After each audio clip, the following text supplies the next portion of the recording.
magna-number 1 sila in any competitions with regards to journalism in the Philippines. However, in Nueva Ecija, there are no materials involving that the students are using or the coach are using in order for them to be practiced or to learn more about journalism that can surpass the standards of journalism in the Philippines. So pwede nyo po, you have to provide a research gaps or synthesis of literature review, contrasting yon.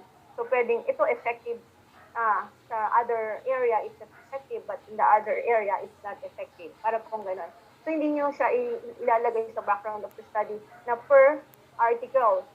For example, you have read 5 articles for your introduction. So ilalagay mo siya one by one as per citation. No, you have to get the for example, the commonalities of the 3 citations or references are this.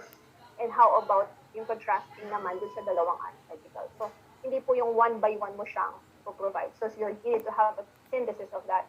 And then you need to explain the problematic situation and the factors that could explain the problem and its solution. So, what is the problematic situation? So, for example, yung lessons na medyo nahihirapan or nahihirapan talaga. There are several learners natin that may need to be improved in this content. However, walang materials that can be utilized ng mga students. Therefore, yun yung problematic situation. So, how will you address those problems? The factors that would explain the problem and its solution. Ito yung problema, ito yung solution mo. Hindi ka gumawa ng Kapstone project just because of the requirement. Of course, you need to have a requirement for your course, but it's just secondary.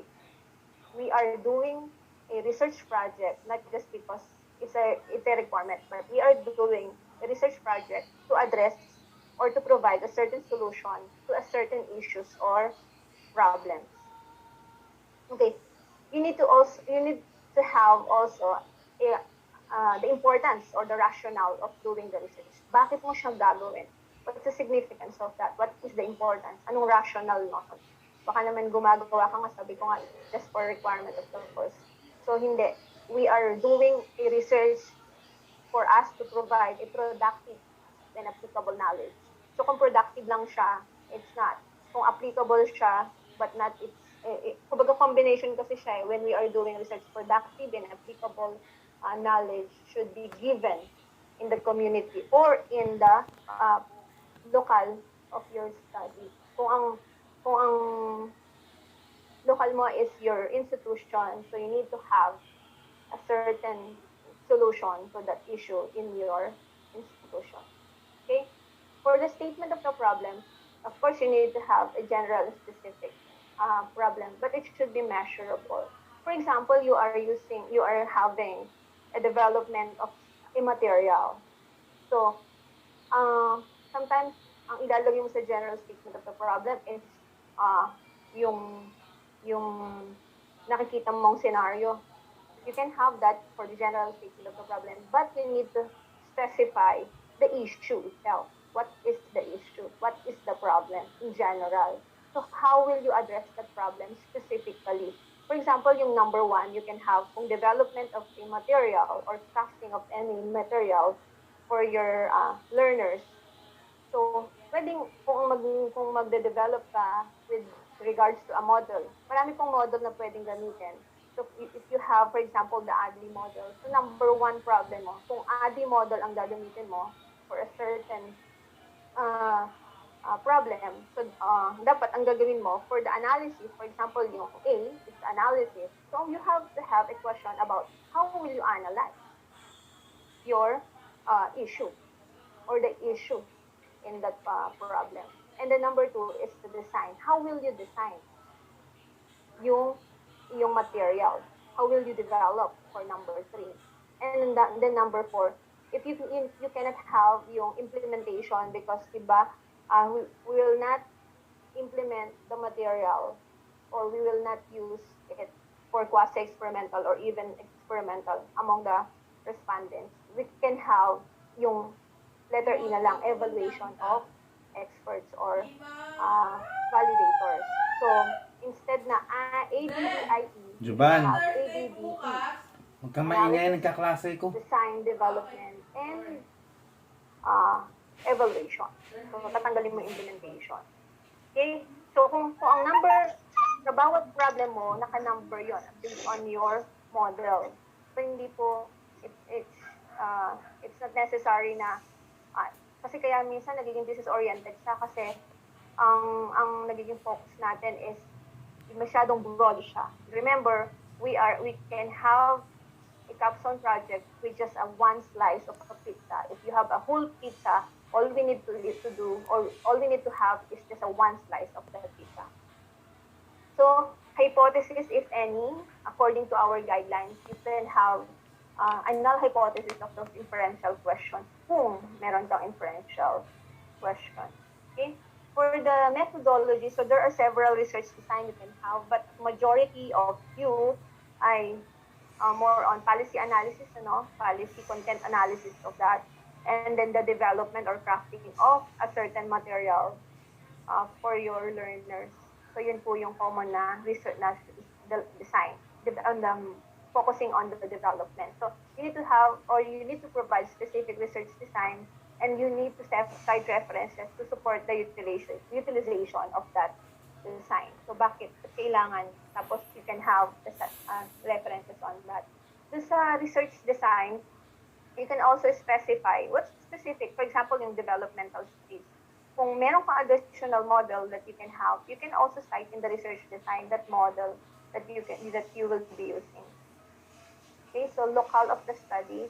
So describe and discuss the scope of your research in relation to the statement of the problems. So you have to describe saan yung local mo. For example, your local is the excellent university. If the excellent university is your research local, then you need to discuss the scope of your research. Bakit yun yung naging local mo? You need to justify in relation to the problem. Pwedeng sabihin mo, for example, yung example ko kanina, na yun yung lesser ang nananalo sa competition sa research journal in the national level dito sa Nueva Ecija as compared to other regions. Therefore, you have to craft or develop a material in order to help the students participating in the competition and including the coach. Yun yung pwedeng gamitin nilang material. So, kaya yun na naging local mo, yung Nueva Ecija, because it's a high time na yung na magkaroon kayo ng material for Nueva Ecija. Na yun naman nagpa-participate sa journalism is magkaroon sila ng magandang material at in the future, manalo naman sila in the national level. So, pwede mong i-cite yun na dahil medyo walang material or kulang materials para mag-excel ang mga students in terms of journalism. Kaya, Nueva Ecija ang naging local nila. Or, specifically doon sa excellent university na yan. Bakit yung excellent university na yan? Sila ba yung laging nagpo-compete in that competition? Or sila ba yung nagpo-first dito sa Nueva Ecija? But pagdating sa national level, sila yung kulelat. So, pwedeng ganun. Kaya sila yung naging local. Okay? Justify the utilization of the local in relation to the statement of the problem. Yun po yung sinabi ko. Okay? Next is participant, samples, subjects, depending on the nature of the study, descriptive, quasi-experimental, or qualitative. So in here, you have to justify bakit sila yung participants mo. Sila kasi yung, for example, yung example ko kanina yung journalism, of course, they will be your participants kasi sila yung sumasali doon sa mga competitions sa journalism. So you have to select lang yung mga participants. Pero kung ang gagamitin mo lang naman ay nando ka lang sa level of validation, mag-validate lang yung experts. Therefore, ang kailangan mo lang na participants ay yung mga coach ng journalism in Nueva Ecija. Yung mga sumasali sa competition. Then, yung material mo, pwede mong ipa-check sa kanila, ipa-validate sa kanila if it's okay or not. Okay? So, meron tayong materials and instruments. So, what should be your materials? Ang materials nyo po na gagamitin, of course, the actual material that you have to develop, yung inyong tawag dito, yung na-develop na yung material, for example, yung para sa journalism. Kung anumang material yan. Learning material, kung policy analysis yan, ano yung naging Ano yung gagamitin mo in order for you to determine or analyze that policy. Ano yung material na gagamitin mo yon? Meron ka bang isang instrument na gagamitin? Kung development of or crafting of a material, ano ba yan? SIM ba yan? Ganun, strategic intervention material ba yan? Yung mga ganun. Kung TikTok yan, yun, TikTok videos ba yan? Ganun. Yun ang magiging materials mo or instrument. And at the same time, meron kang validation of experts. Remember, dun sa last question mo, therefore, meron ka dapat gagamitin na instrument na for validation. So, ano yung gagamitin ni experts in order to validate kung okay yung material na dinevelop mo. So, you have to craft that material, that instrument. Pero kung wala mo, kung hindi ka magde-develop ng instrument mo na yan, you need to have a standardized version of that. Pero be sure na yung laman na items ng standardized instrument mo is related doon sa dinevelop mong material. For the chapter 2, data gathering procedures, we have actual process of the development. Ito po example lang, ano. For example, yung number 1 question mo is about system development. So, ang number 2 question mo is about quick design. Ang number 3 question mo is about, statement of the problem po is about prototype building. And then last question or last statement of the problem mo is about experts validation. Therefore, sa actual process of development mo, naka-ano po ito, naka-spell out lahat kung ano yung process na gagawin mo. Like for example, in here, we have system development. So, ano yung gagawin mo for that system development? In terms of what? Requirement gathering yan. So, lahat ng mga gathering of the requirements in order for you to develop that material should be included in there, in the process. Then number 2, kung meron kang quick design or whatever design it is, so you have to spell out ano yung mga process for that design. Meron kang subtitles. Like for example dito, 3D designing. O kung 3D designing, paano nila ginagawa yung design using the 3D version. Circuit simulations. Like for example, yung mga gagawa ng mga material na gagamitan, for example, sa sciences, ano? So, meron silang mga simulations of that material na para sa mga students nila. So, ang process nila is circuit simulations. And then, baka kailangan ng mathematical analysis of that. Computation lang naman yon. So, i-compute lang nila, ito, o gumana siya. In this, the circuit, gumana yung circuit. Mga ganon. So, for example, di ba yung sa ADI model natin, kung ADI model ang susundan mo, therefore, ang actual process of development mo, number 1 is about analysis. Number 2 mo, instead of quick design, nandun ka sa design. Pero you have to specify what type of design is that. And then number 3 mo is yung development. So dito, ang example dito is prototype building. So, paano nyo ginawa yung prototype? Construction, tsaka conversion. Ikaw naman, paano mo gagawin yung development mo? Mag-gather ka ng data for your development, gano'n. Kung yung mga gagawa ng ano yung lesson exemplar, ano yung mga material na kailangan mo for that lesson exemplar. And then for example, yung video development, ano, bago ka makagawa ng TikTok video, ano muna yung gagawin mo for that development? Ano muna yung steps? So you have to specify. And then number 4 po, experts validation. So, yung validation of experts, kwento nyo lang. So, ano lang to, more on description lang po siya. Hindi siya yung pagkukwa sa experimental ka pa. So, ito yung experts validation, meron ka lang instrument na gagamitin ng experts mo in order to validate your material if it's okay or not. Magbibigay po ako ng example namin. Okay? Next is data analysis. So you need to refer to your statement of the problem. So, ang statement of the problem number 1 mo is about analysis. So, the question is, how will you analyze the data? Kung number 1 mo is analysis. More on ano ba yan?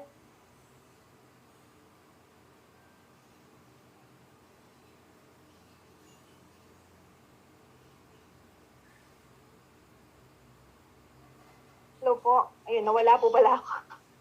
Humihina po yung signal. Dito pa po ako sa restaurant. Saan po ako nag-stop? Data analysis pa rin po ba? Na, Yes, ma'am. Sir JC? So, doon Yes. pa rin po ako. Yes, ma'am. Okay po. Sige po. Data analysis, so in reference to the statement of the problem. So, the data analysis po, kung number 1 mo is about analysis of the data of that issues and problems. So, how will you do your analysis on that? So, pwedeng, ano ba yan? Description? Meron ka bang gagamitin for that analysis? Kung mag-content analysis ka, meron ka bang material na gagamitin? So, yun. Pag doon naman sa design ng iyong material, paano mo siya yung pagde-design ba is kukwento mo lang kung paano mo ginawa yung design.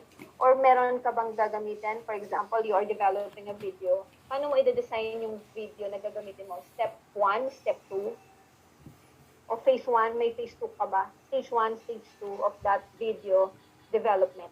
Okay, before, i-design mo na yon. Yung number 3 po is yung development. So, yun na yon. I-develop mo yung video, si teacher ba magsasalita sa video? Ikaw yung magsasalita sa video using that content in 1 minute, and then i-transfer mo sa TikTok yon, for example. So, pag transfer mo yun sa TikTok, ano yung gagamitin mong process or analysis on that? Kukwento mo lang siya na ito yung mga ginawa mo. So, yun. Pag doon naman po sa validation of experts, you can have a computation of that. So, we can use, yung iba pong statistician, pwede silang gumamit ng ibang statistical tool. Pero yung, ako po pagka nag-validate, yung nag-computation ng validation index, I'm using ICANS-B. So, ipapakita ko po yun later. Okay? So, ganun po. It depends on the statistician. So, yun po. Pagka gumamit ka po ng numbering yun, may Likert po yun. So, ang tendency, hindi ka na magde-describe. You can have yung equivalent. For example, 0.86, 0.90. So, passing rate ba yun or failing rate ba yun? So, i-describe mo lang siya using that number. Ganun. Okay, so we need to also remember, depending analysis of data is depending on the nature of the study. A part may be absent kung talagang kung hindi kailangan. But for the data analysis, you can have description of or kwento of your journey in developing your design, analysis, design, and the development. So, yon, like test construction or module development, there would be no samples involved. As Kapstone researches, modules, tests, sims should not be validated to a class, but should only be content validated by experts. Okay? We need to also remember the questions to consider in writing the methodology. So how will the project be designed or will be implemented if you are to implement? Pero kung nandun ka na sa process of designing, so how will the project be designed? Paano mo siya gagawin? Paano mo siya i-design? Are you using several frameworks or meron ka bang gagamitin na susundan na isang model in designing, ganon? So what are the major steps to be followed? So yung pinakita ko pong example kanina, no? Yung number 1, number 2, kung analysis, design, development. So sunod-sunod po yun. Para hindi po siya rumble. Okay, so what materials or instrument will be used? How will these materials be developed? Okay, how will the outcome be evaluated? So kung meron ka ng design, paano natin makikita, maya-analyze yung design? Okay, so description of timeline, a schedule of tasks that need to be done at certain dates must be enumerated. So meron kang Gantt chart. This progression of tasks should enable the student to submit all the requirements and go through the prescribed process for paper presentation on or before the final day for completion. Okay, so pwede po kayong gumawa ng Gantt chart. So yung September, August to September na month. So, first week of August, ano yung ginawa mo? Second week, third week, fourth week, until September. Okay? For the results and discussion, chapter 3, points need to incorporate. So, you have to recap the purpose of the project. So, ano yung purpose mo? Is to, what? Address the issues and problems in your niche or in your institution. You have to summarize and contextualize the findings outcome. Sa Kapstone po, sa Kapstone, you yung summary po and contextualization of the findings and outcomes. Ikukwento mo lang siya. For example, ano yung naging journey on the process of design, analysis, designing, and development.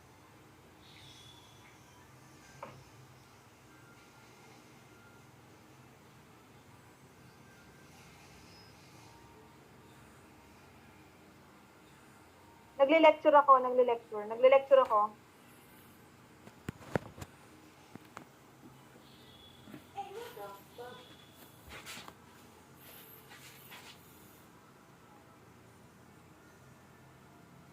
Okay po, sorry po may tumatawag sa messenger ko. Alam niyo naman po. Marami akong ka-text eh.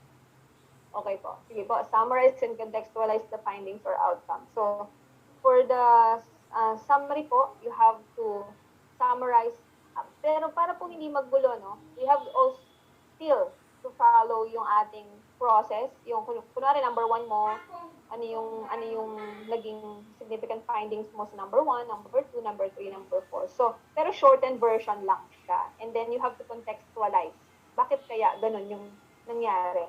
And then you have to state the impact, limitation. Dito po, for example, ang supposed to be ang gagawin mo is 6 steps. Pero because of limitations, you just have 4 steps. Pwede mo po ikwento yon.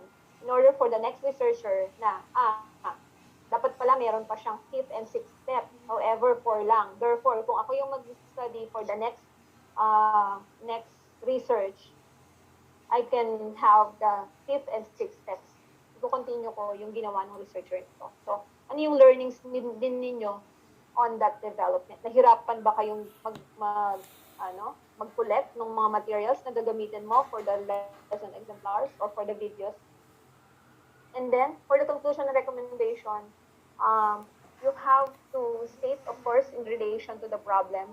And for the recommendation, yung conclusion po yun, for the recommendation in relation to your conclusion. But in the conclusion and recommendation part, you have also to discuss kung ano yung naging limitations. Kasi if you remember, sa discussion mo, meron kang limitations, kung 6 steps yan, 4 lang nagawa mo. Therefore, ibigay mo sa conclusion. And then that recommendations, you have to recommend yung other limitations na hindi nagawa ng study mo. In order for the next researcher na pwede niyang gawin as parallel study or continuation of your study. Okay, for this references po, a minimum of 15 cited references is required. So, of course, we have to follow APA 7th edition guidelines. Question po nung iba, mga 15 cited references, all parts na po ba? Yes, kung 15. Pero kung if you have 15 and above, better naman po yun. Pero kung talagang 15 lang, kasi there are several developments po ng material na limited talaga yung references na ginagamit nila. But we have to remember na hindi tayo pwedeng mag-below 15. Okay po? For the appendices, it should contain supplementary material. So lahat po ng ginamit ninyo na for the development, pati yung letter nyo sa experts, valid sa mga experts ninyo, pwede nyo po kong ilagay dyan. Okay? Okay po. So, yun lang po. May question?